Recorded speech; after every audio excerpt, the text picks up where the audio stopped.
Welcome everyone to a brand new series of motorsport podcasts. Many of you will have listened to our Engineering Formula One Drivers series with the likes of Patrick Head, Adrian Newey and Gordon Murray earlier this year. I'm delighted to bring you the next set of recordings. This time we turn our attention to the Scuderia, the Formula One team that's so famous it's simply referred to as the team. Founded in 1939 and a constant on the F1 grid since that first World Championship in 1950, Ferrari is the team that every driver wants to race for. 221 pole positions, 253 fastest laps, 238 Grand Prix victories, and let's not forget the 16 Formula One World Championships. For all its success and wonderful history though, Ferrari has always been a tricky place to work. Many drivers have left or been unceremoniously kicked out after little more than a season. What is Ferrari like to drive for? And what of Enzo himself? In this series of podcasts, we speak to the men who know best, those lucky few who have driven for Ferrari during their Formula One careers. Hello, everyone, and welcome to the Motorsport Podcast. I'm Ed Foster, and I'm joined by Stefan Johansson, all the way from the United States. Stefan, thank you so much for joining us. Thank you. It's a pleasure. This podcast has actually kind of been in the works between the two of us for I don't know how many years now. I think probably 2 or 3 years. We keep getting postponed because of such things as the coronavirus and all that stuff. But we are here now, which is great. Yeah, finally. And so this is obviously part of our Driving for Ferrari series. And so we want to talk about those 2 years you spent at Maranello. But before that, I've been obviously sort of reading quite a few bits and pieces and quotes from you over the last few days. And one of the ones I thought was quite interesting was, despite winning the British F3 title, you went on to say that you were just grateful to be in F1. Is that really true? Well, I mean, in a roundabout way, I suppose it was, just, I don't know how you would phrase it exactly, but a little bit too grateful just for the opportunity, I guess, rather than sort of pushing too hard for or harder for fend for my territory, let's say, in the bigger teams in particular, because you have to, that's just the nature of the beast. Yeah. There was another paragraph actually, because you had lunch with Simon Taylor for Motorsport many years ago. Yeah. And there was one paragraph in there that just made me laugh. You said, "I was grateful to be in F1. When I was in the car, there was no question of my commitment. But to get to the top, you have to be an arsehole, and there are plenty of them around." So I suppose, do you think that one of the, a problem was that you weren't an arsehole? Yeah, absolutely. 100%. Definitely. I mean, I think it's a fine line, and I think, had I known what I knew later on in my career, let's say, I would have probably been better off at a team like Ferrari, for example, because remember, I hadn't even done a full season when I joined Ferrari. I'd done sporadic, sort of few races with Tyrrell, few races with Tolman, half a season with Spirit, so I was very green to Formula One, really, in terms of, how you, not so much drive. I mean, the car, like I said, is kind of the easy bit in many ways for a driver. It's all the other stuff you got to get your head around, and just the politics inside every team, but in particular Ferrari, of course, as it's always been, So, I mean, I think it was a lot of things I had to learn very fast, to be able to manage all that. Yeah, I do. We'll talk about Ferrari in a second, but I just wanted to talk about your first Grand Prix weekend. You had only really done one season of Formula 3. You'd been karting, I think, since the age of 8 and racing from the age of 12. But that is, and you hadn't even tested the car. You just had to turn up and try and qualify this thing. You mean the first race with Ferrari? Yeah. No, literally. I mean, the deal came together like super quick. Like in really 2-3 days. I mean, we sort of kept in touch a little bit over the winter because they'd shown an interest from 83, in fact, when I drove the Spirit the first time. So we were always casually in contact, just on sort of And the idea was to do some testing maybe during the winter. And then this thing came up with, with our new, whatever happened there. And at the same time, of course, Tolman, who I had a contract with, didn't have any tires. There was that situation with Pirelli. And so they couldn't do the first 2 races. So, which kind of left the door open, and then thankfully Alex Hawkridge, Tolman, released me, from the contract so I could go and do this thing. But literally I arrived at Maranello on the Wednesday before the Portuguese Grand Prix, met the old man, it was already kind of agreed before then. He just wanted to meet and know who he was dealing with, obviously. And then straight to the factory Wednesday night to try to do basically make me fit in Michele's seats, which, our body structure couldn't be more different. So it was not exactly the most comfortable seat I've ever had, and then I did literally maybe 5 laps around Fiorano very early on Thursday morning. And then we got on the plane to Portugal, arrived on Thursday afternoon, and then it was straight into first practice on Friday. And so when I was talking about your first sort of Grand Prix, I was meaning, a few years before with Shadow, and just Shadow. how quickly, Okay, when you were so, because it was a similar thing in terms of you were just dumped in the car. You kind of made a career out of it.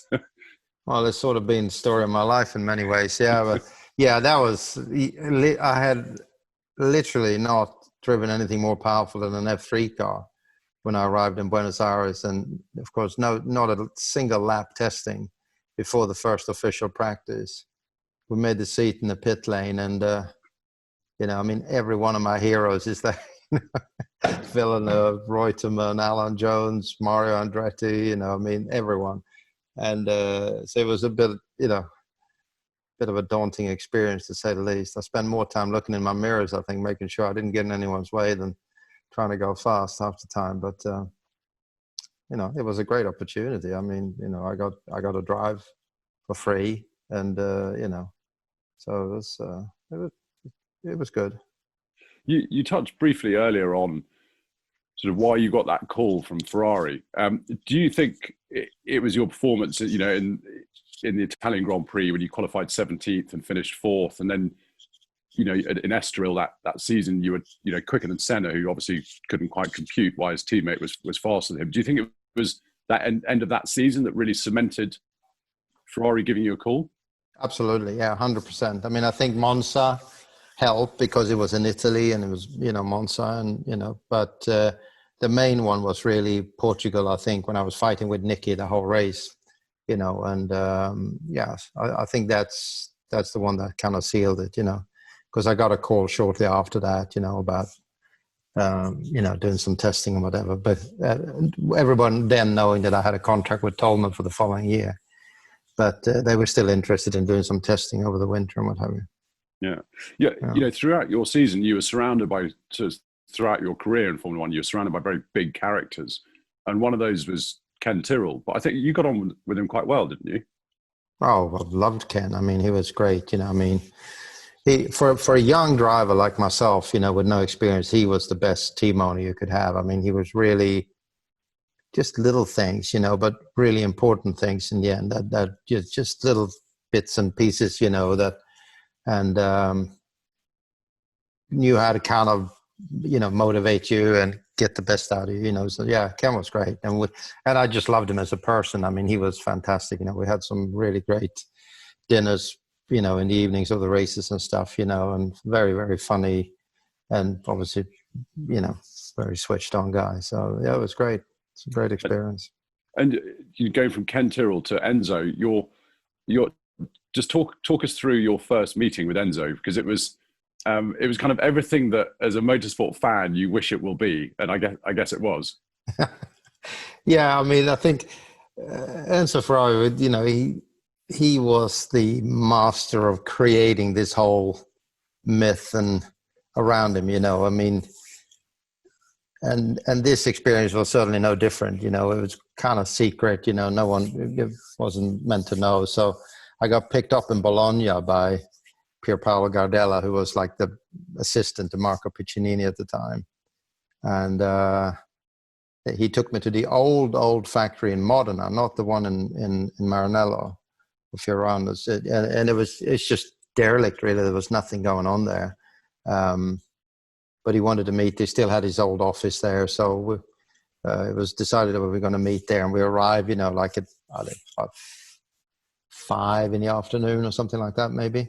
The sun was just kind of going down, and I remember there was no lights on. You walk through this hallway, and all you can see is photographs of Nuvolari, Fangio, all the great heroes, and I mean, I had goosebumps, Sterling Moss, everybody. And we finally arrived in old man's office, and he's sitting in the very back, no lights on. So you can just see the sort of, it was like a Fellini movie. And all you can see is his silhouette, and his very distinctive feet, his features are quite distinctive anyway. And so we, sit down, and they start talking in Italian a little bit. And then I think Piero, his son, was doing some translation, and then Marco Piccinini. And then, and he asked me one question. He said, "Are you hungry?" And I figured he didn't mean, am I hungry as in, do I want some food? But more like, I said, I've never been more hungry in my life, and then he sort of just his hand reached out and shook my hand and said, "Okay, you're hired." So. Amazing. Yeah, but you got to know him quite well, didn't you? Because you used to go out to lunch. Yeah. I mean, every day, and we did a lot of testing around Fiorano. I mean, it was every day, 3-4 days a week sometimes, between races, just pounding round and round and round. And every day we used to have lunch with him in his house there at the track. And it was great. I mean, we had some fantastic lunches. I mean, his incredible sense of humor, and very funny and very caring in a way, I would say. I mean, he kind of cared for you as a human being, not just as a driver who happened to drive his car, but you kind of felt like there was more than that. It was amazing, really. It was interesting because Derek Bell, because before doing this series of podcasts, I always thought that he was actually quite standoffish and cold, and actually having spoken to drivers who drove for him, it's not true at all. And no. Am I right in thinking that he used to ask you about all the girls you were dating, and your stories would get more and more colourful because Piccinini had to translate? Is that right? Well, yeah. Well, his stories got pretty colourful, which was even better because Piccinini, was very religious. He was heavily into the Vatican Church and all that, But and so he just did it to wind him up. He was sort of, blinking with his eye, and then he started going, and Piccinini had to sort of, and he was just laying it on. Piccinini was red like a beet in his face, It was pretty funny. Brilliant. And it's, all the stories are that all he cared about was the Ferrari engine. And, you think that would have been true back in the day, but even in the 80s, I think that was still very much the case, wasn't it? 100%. Yeah. I mean, he was definitely rooted in the old school, of like the engine was really the thing that mattered for him. And of course, that's one of the things, because I was very good friends with Alan Jenkins, John Barnard, and Steve Nichols and those guys at McLaren, because when I drove for Ron in F3 in 1980, those guys were all sitting up in what they call the fish tank in the old workshop in Woking, designing, well, we didn't really know what they were up to up there, but it turned out they were designing the new MP4, of course. So I knew those guys very well, and we kept in touch and still do to this day, in fact. And they were telling me all the stuff, wind tunnel stuff they were doing and everything. And of course, I don't think the Ferrari had ever been in the wind tunnel at that point, so I started pushing that agenda a little bit, and it sort of, the politics got quite complicated. Let's put it that way. But yeah, it was very much just an engine. It was like 5 minutes about the car, 10 minutes about the engine, and then the rest was just what you've been up to the week before in your social life. Yeah. I mean, it's amazing to kind of to get a window into what Enzo was like. Because obviously, so many of us never met him. But he was still very, very much involved even in those last few years of his life, wasn't he? Yeah, oh, absolutely. Yeah, no, I mean, he always sat there on his chair in the garage at Fiorano when we were testing, and during the summer, I mean, it's daylight till 10 o'clock. So we would just kept on going until it got dark, every day. Mm. And all the guys, we didn't always have something to really test, it was more just, he just wanted to hear the engines run, I think. Yeah. And, but having been involved in motorsport for so long, Ferrari is obviously such a famous name throughout the world, whether you're a motorsport fan or not. Just talk me through, when you left Fiorano that time, or Maranello, and you had made a deal, you'd shaken hands with Enzo himself to become a Ferrari Formula One driver. Just talk me through kind of what was going through your head at that time, because it must have been, having not even done a full season of Formula One, what a massive step.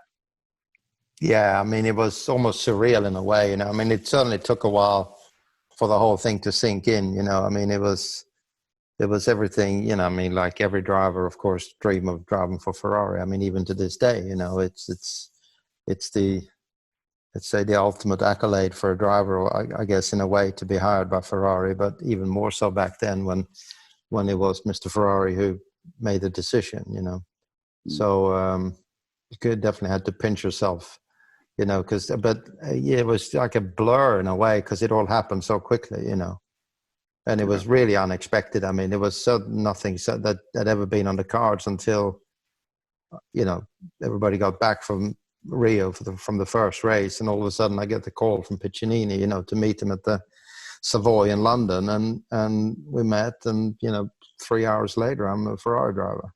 Yeah. Did you notice your life changing in terms of the fans and the press and everything like that from before Ferrari and as soon as you signed for Ferrari? Because a sort of a theme going through all these podcasts seems to be that there is just this massive amount of attention on Ferrari drivers, especially from the Italian press and also from the fans. Did you experience that? Oh, absolutely. Of course. Yeah, absolutely. I mean, it is a life-changing experience, really. And even to this day, I mean, especially if you go to Italy, I mean, it's that I don't think it ever changes, but it's totally changed. Absolutely. Yeah. So you still, when you go to Italy, you recognize more than other countries, do you think? Well, yes, to a degree. Yeah, definitely. Yeah. And I mean, it just depends. It's weird, it is just in the weirdest places. All of a sudden, it's very strange. Yeah. But obviously one of the, we're talking about all the good stuff. There is the negative side of Ferrari that you can sort of never escape. And you touched on it earlier with the politics and pushing for the wind tunnel. I think you once used the phrase of going back to the factory, and it was like arriving at a firing squad. Yeah. And the politics is, it was always there, and that's always been a part of it. But I haven't quite understood why, the Ferrari politics are always so kind of at the forefront of any story about Ferrari. Yeah, I don't know. I mean, I don't know if I have an answer to that, but I mean, it is,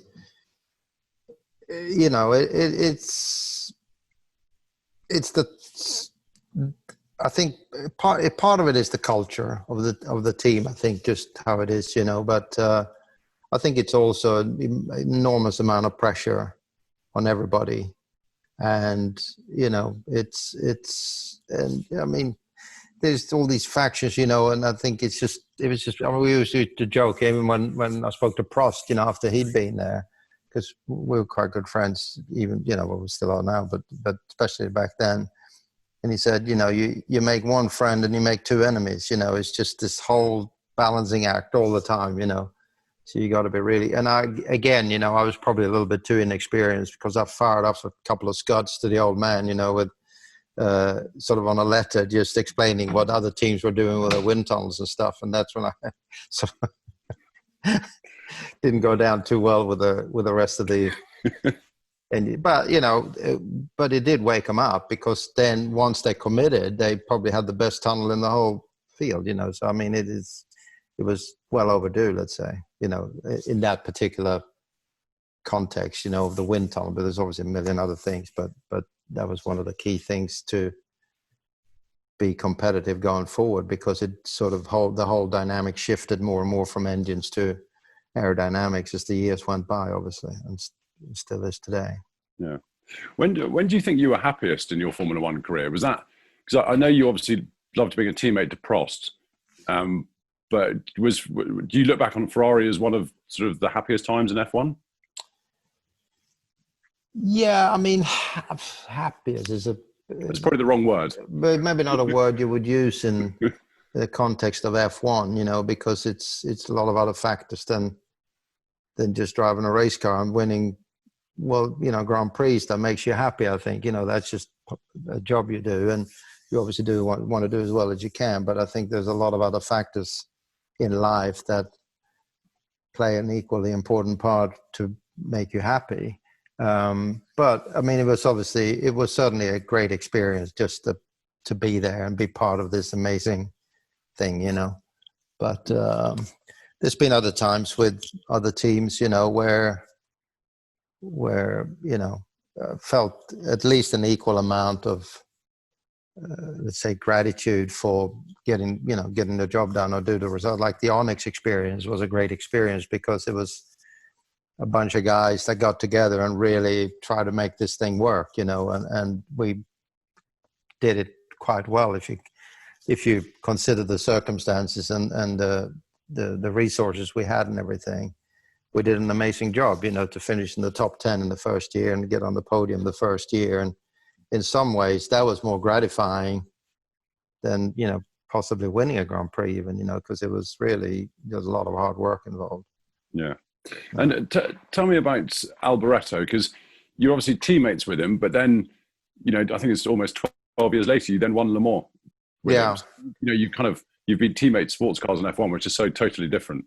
Yeah, I mean, we started racing against each other in F3, of course, you know, and followed F3, then F2, then Michele got the break a few years earlier in F1, then we end up in F1 together. Then, you know, then we sort of go separate ways, then we end up teammates in Arrows free races. Then a few more years go by, then we end up doing the Daytona 24 hours in the Ferrari 333 when they launched that.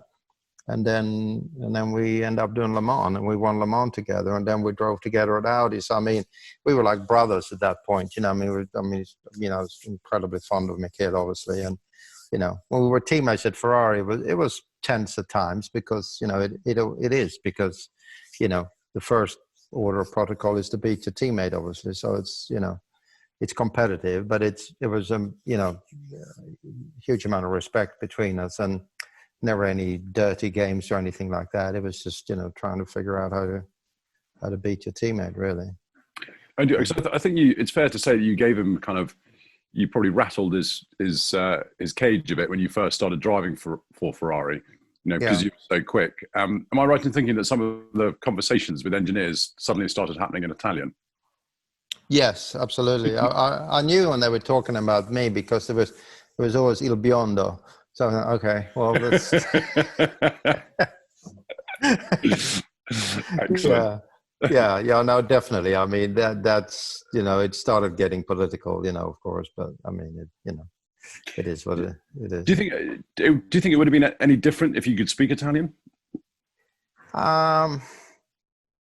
Possibly, but I think in a way it was better to just separate it, you know. I mean, it was Harvey and I sort of formed a strong alliance, you know, and I think it could have possibly helped, but I think the other way it was probably better not to, you know, not to get involved in all the minutiae, which is, you know, sort of large part of it is just bullshit anyway. You know, it's just better to just knuckle down and kind of focus on my program, which is what I did, you know, especially in the second year. And, you know, I beat Michele to the championship, but obviously the car was not at all the greatest car that I've ever produced in '86 in particular, you know, so yeah. So it was a difficult year in overall, but, you know. Interesting, we just obviously talking to Ivan Capelli, and his 92 car at Ferrari was, well, I think in his words, the worst car he ever drove. Yeah. You know, in '86, how quickly did you know that things were going to be difficult that year?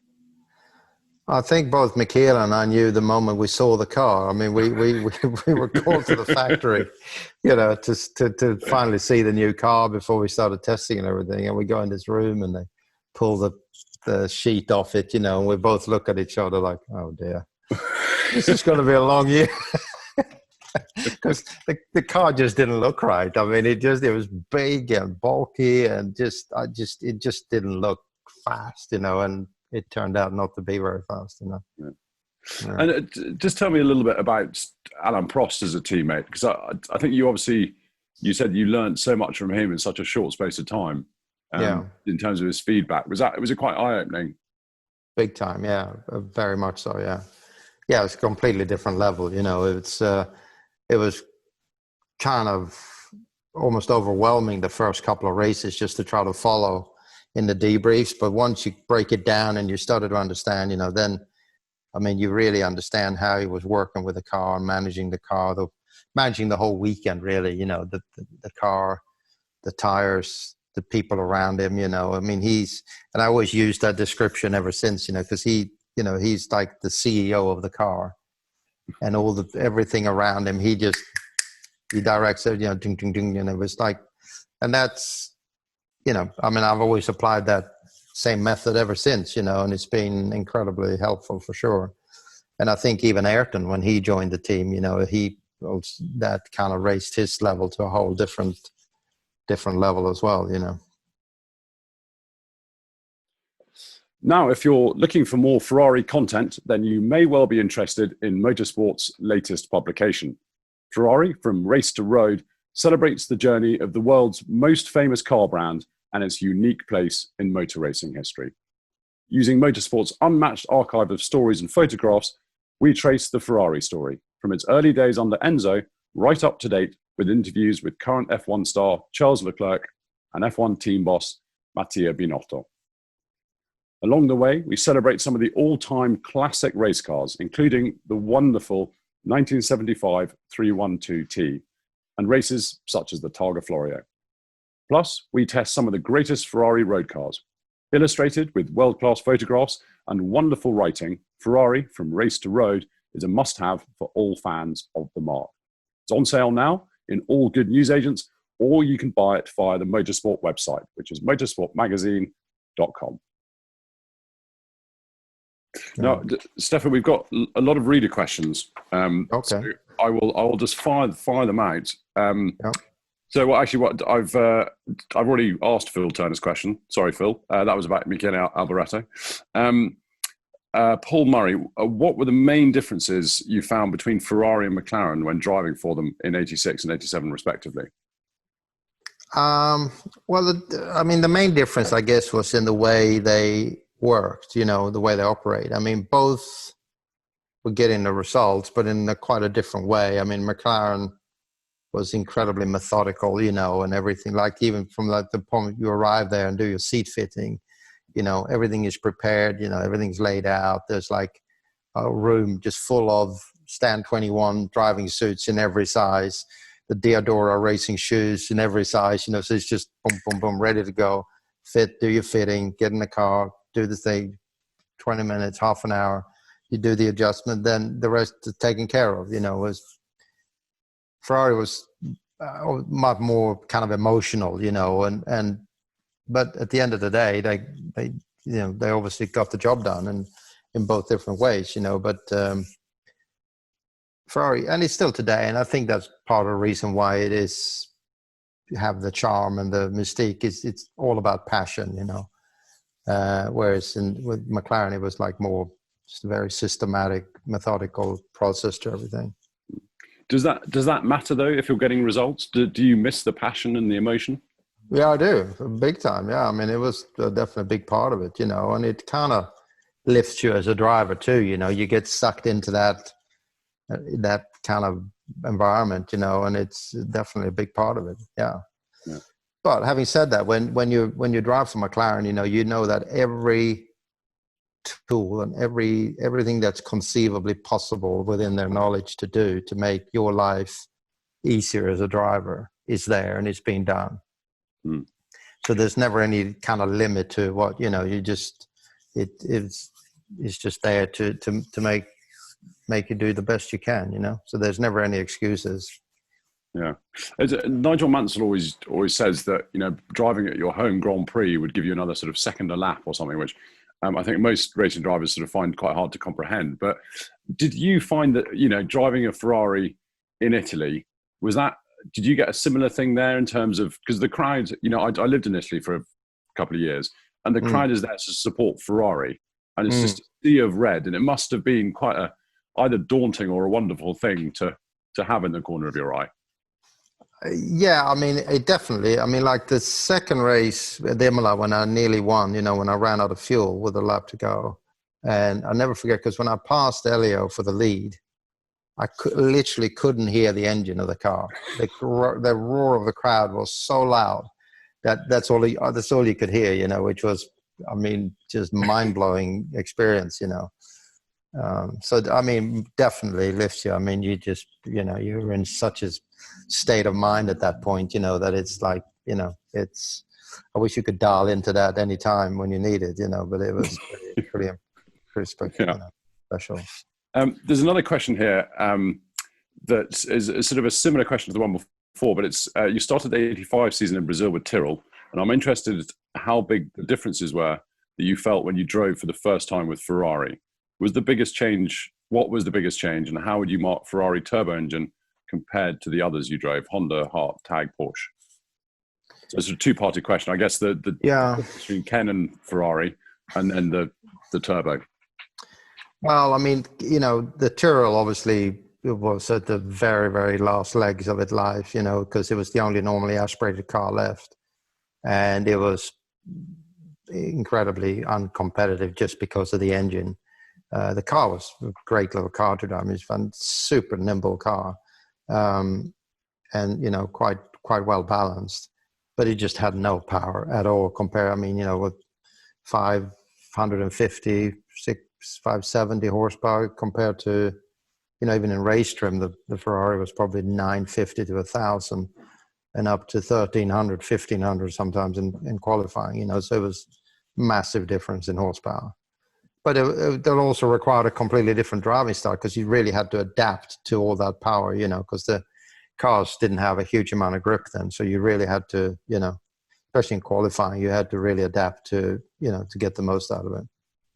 And am I right in thinking that you did love the turbo era, but just because of the sheer power of it and the kind of...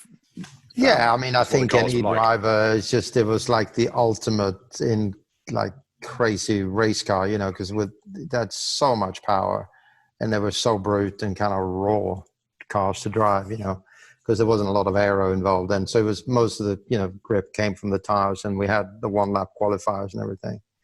So with the boost cranked up to max, you know, and one lap qualies, it was a pretty cool experience. Yeah. There's a question here, obviously, because you went over to America where you remain today to drive in kart, and there's a question here from Arch 101. I'm guessing that's not your real name, Arch, but he's asking you to describe the differences and similarities between the Formula One cars and then the Indy cars that you drove. Well, I mean, they are quite different, you know, because I mean the Indy car was at that time, not now, but that time it was 50% heavier, which, you know, makes everything kind of a little bit, slows everything down a little bit, makes it a little bit lazier and not just so reactive to everything. But what I really liked with IndyCar was the fact that you could turn up, and like in my case, you know, in a very, very small team with a year-old car. And we ended up on the podium the first race I did, you know, with you know, pretty strong field of guys, you know, racing there. So, which of course you couldn't do in F1 at any time, you know, certainly not today. And the tracks were great, you know, some really like just tough old school racetracks, you know, where if you put a wheel off the track, you're going to get punished for it, you know, which is really the way it should be. I mean, you don't want to get hurt, of course, but it should be. I mean, it was that you always had to kind of balance the car, knowing if you screwed up, it was going to punish you, you know.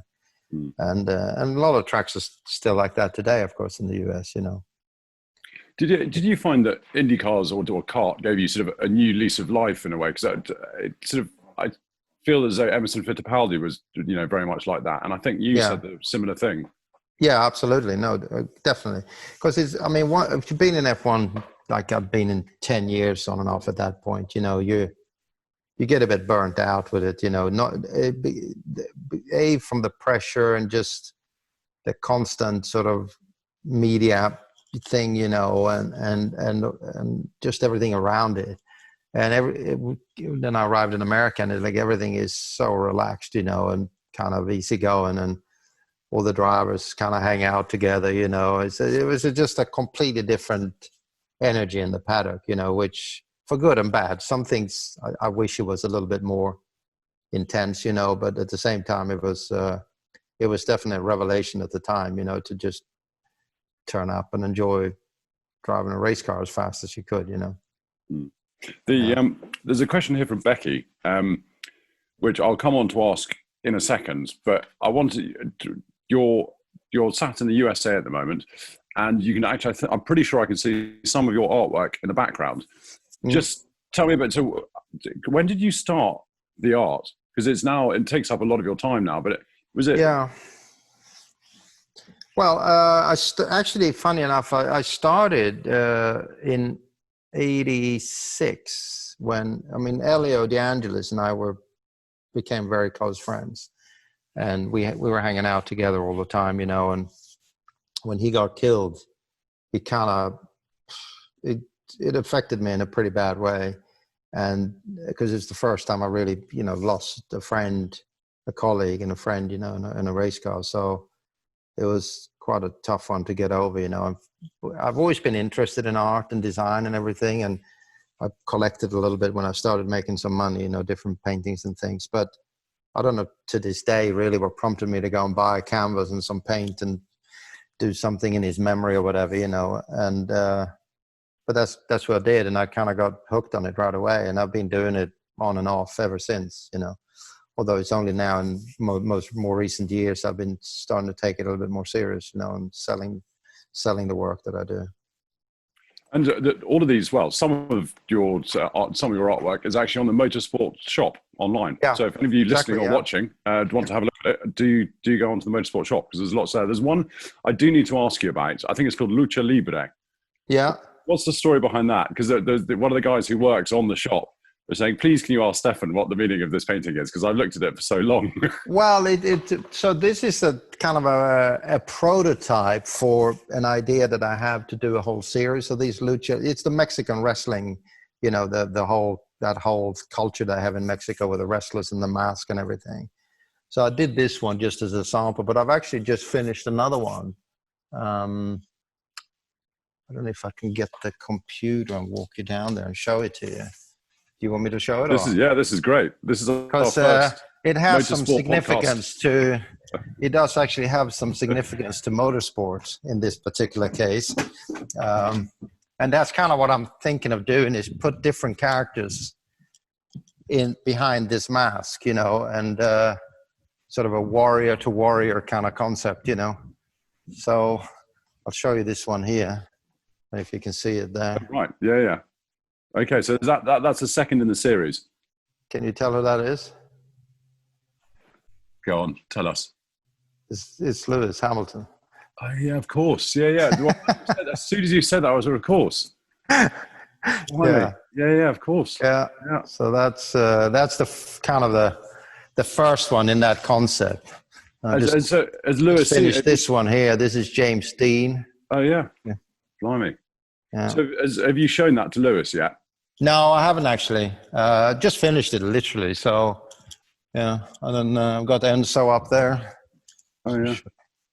So I'm going to rewind to Becky's question, and she wanted to know which was harder, Formula One or art.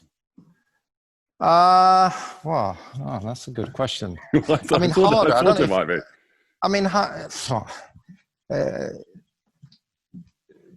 I don't know if you can compare the two in that context. The hard part with art. Obviously you don't have the pressure and the intensity in art as you do when you race, but the hard part with art, I guess, is you got to have the idea.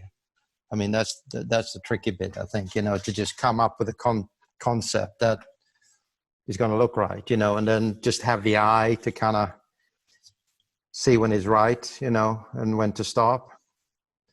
It's a laborious process, but it's a really great process at the same time. And the focus in the end is quite similar. You get in that zone, when you kind of just lose all sense of time and space, and you just get completely immersed in what you do, and like the same thing as you do when you drive, That's the only thing that matters. It's just, you're just so focused on what you're doing. And is that the same? Because you obviously you design and make watches as well. Do you get a similar feeling from that?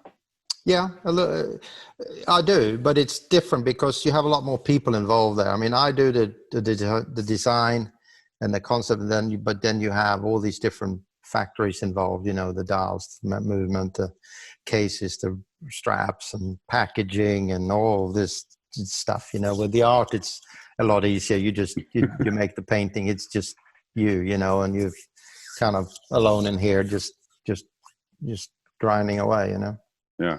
Now, I'm going to jump back to some of these readers' questions. So there's someone called Bremgarten, and he wants to know what the more satisfying was to drive, a Formula One car or a Le Mans GPC LMP1 car.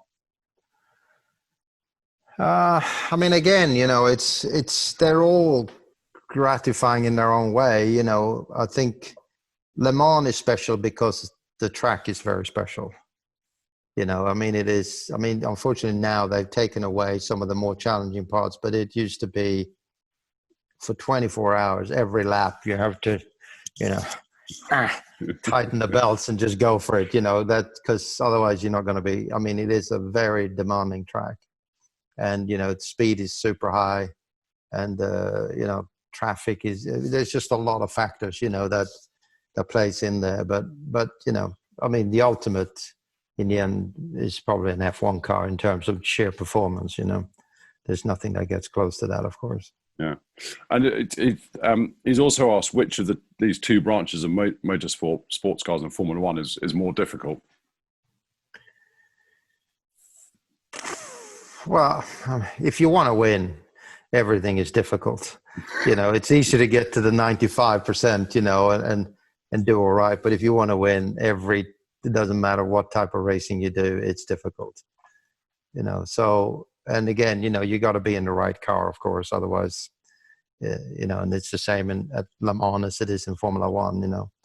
But I would say that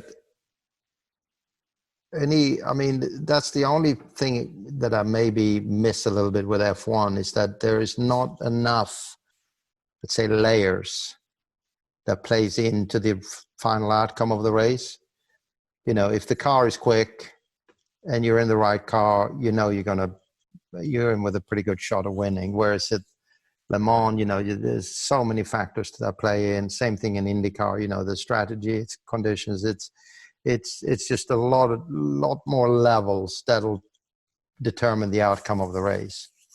And that's a good thing, I think, because it makes it more. I mean, like an IndyCar, you never know who's going to win. I mean, this year it's a good example of that. I mean, it's any car out of 15 could win every race pretty much. Do you still follow Formula One now? Yeah, I do. Yeah. And I try to keep quite informed, with people within the industry on the technical side and everything.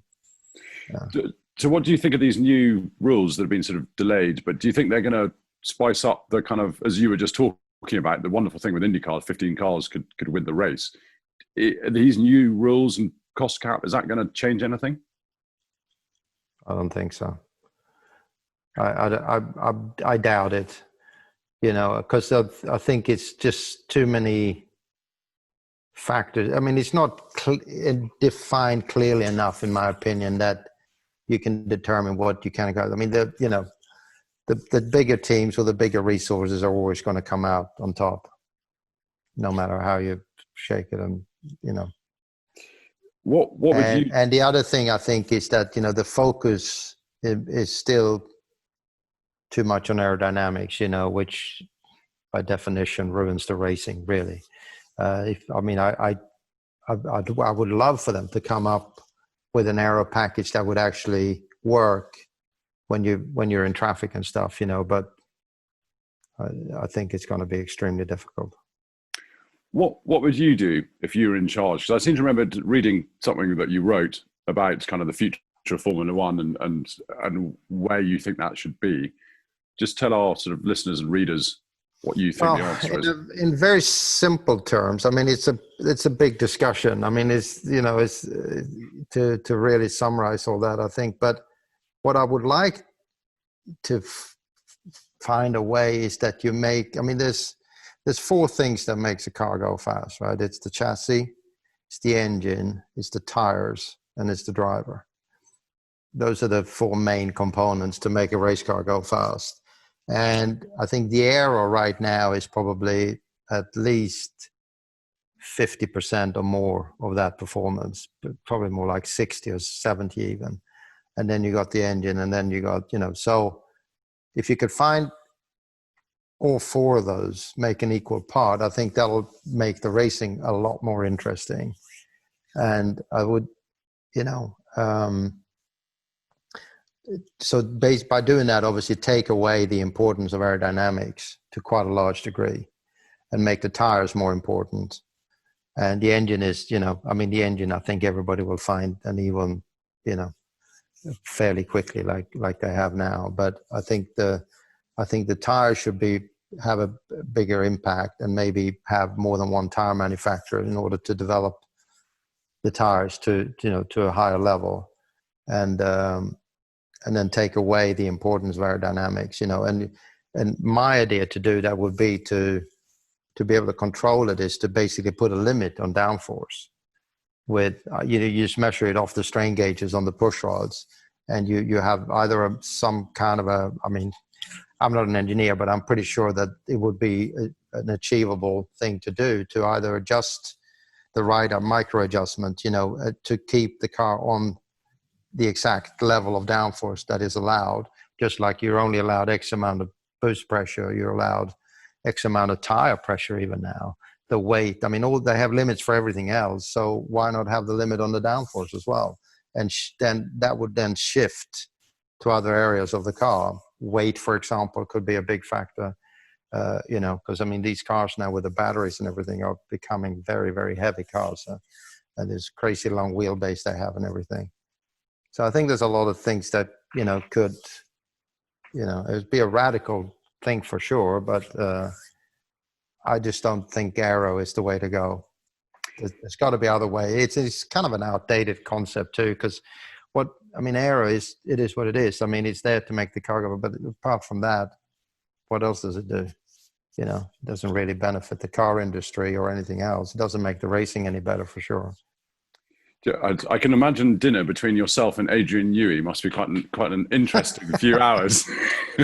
Well, I haven't had the pleasure. I mean, I know Adrian quite well, but we never managed to make it to dinner. But I mean, I do talk to a lot of other colleagues, designers, and in fact, it's funny. I've had two current technical directors contacted me after I wrote that big essay. It was an epic document. It took me over a year to write the bloody thing, but they actually said, spot on. This is the best solution we've heard so far.